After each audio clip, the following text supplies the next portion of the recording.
Good morning. Ngayong umaga, meron tayong nakitang isang ibon dyan sa puno na nanginginain ng bunga nito na parang kamatsili. Ang tawag sa ibon na ito ay tukan. Hindi siya pwede mag-isa dahil siya ay tukan. It's a joke. Ayan po, ang ganda ng ibon na yan. Ang taba niya kasi marami siya nakakain na prutas. Isang wild bird na naman po ang ating nakita. Noong nakaraan, yung woodpecker ang nakita natin. Ngayon naman ay toucan. Yan po. Ang ganda ng kanyang kulay.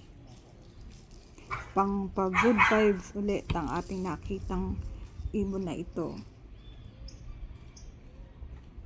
Ang isang tukan. Actually, dalawa yan. May isa pa na nandyan.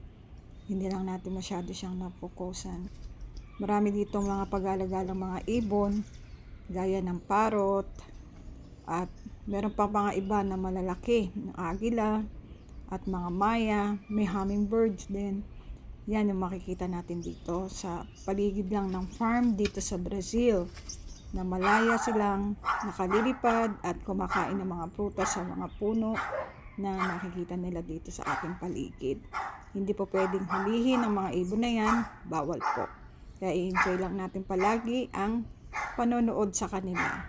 Tingnan niyo po, ang ganda ng kanyang kulay, ang haba ng kanyang beak.